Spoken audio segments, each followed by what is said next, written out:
L'essentiel de l'actualité de cette journée de ce jeudi 19 juin 2025. On commence cette actualité avec nos confrères de l'Essor Savoyard, avec actuelle adjointe au maire d'Annecy François Astorgue. Catherine Allard explique son choix de rejoindre le collectif d'Alexandre Mulaché-Gachet en vue des municipales qui auront lieu, je vous rappelle, l'année prochaine, en 2026, au lieu de se rallier à Antoine Armand. Pour Catherine Allard, Annecy ne peut pas être un trophée que l'on décroche, a-t-elle déclaré auprès de nos confrères de l'Essor Savoyard.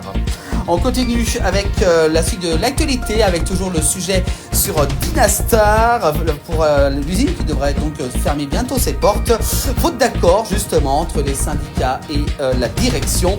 Les salariés enferment la direction dans l'usine, ce qu'ils ont déclaré auprès de nos confrères du Messager du Faucigny. Donc c'est un dossier très brûlant, affaire à suivre dans les prochains jours.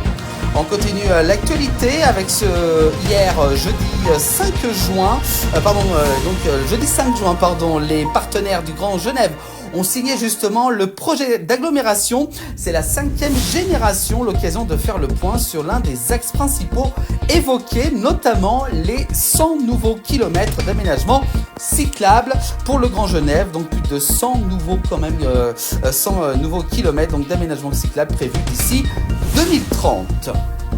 On continue l'actualité avec cette fois-ci coup de théâtre lors du conseil justement municipal de Bassins du côté de la Savoie. Avec le Dauphiné libéré de la Savoie, les élus ont voté contre le projet d'une nouvelle école et du restaurant scolaire. À une voix près, les élus qui ont totalement rejeté le projet de cette nouvelle école et de ce restaurant scolaire qui devait voir le jour d'ici quelques années du côté de Bassins, proche de Chambéry.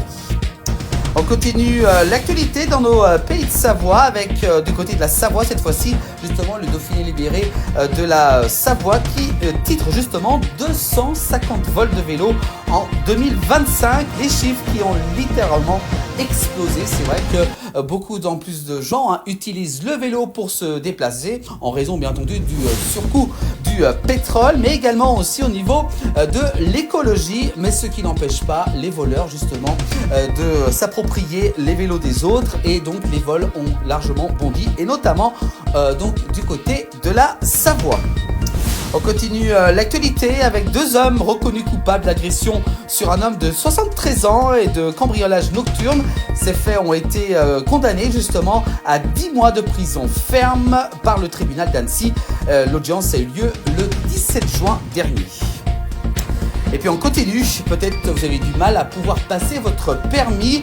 Jusqu'à 12 semaines quand même d'attente dans le département de l'Ain, contre 2 en Savoie. Cette grande disparité pour pouvoir passer son examen, le délai de passage de l'examen de conduite, un écart qui interpelle justement entre la Haute-Savoie, la Savoie et l'Ain. C'est vrai que voilà, les délais sont quand même très importants en raison du manque bien entendu de moniteurs et également aussi de contrôleurs.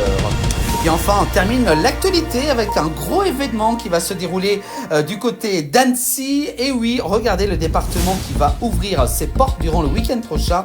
Regardez avec le week-end, voilà, avec plein d'engins, tout ce qui est utilisé justement sur le département de la Haute-Savoie. Ça se déroulera donc le week-end du 21 et du 22 juin, donc qui arrive en fin de semaine. Voilà, donc un beau événement à ne pas manquer pour ces 2 jours à retrouver du côté d'Annecy en Haute-Savoie. Voilà pour l'actualité de cette journée de ce jeudi 19 juin 2025. Toutes les infos sont à retrouver tous les soirs dans 19h et également aussi à retrouver en replay dès demain sur l'ensemble de vos plateformes de la place du village.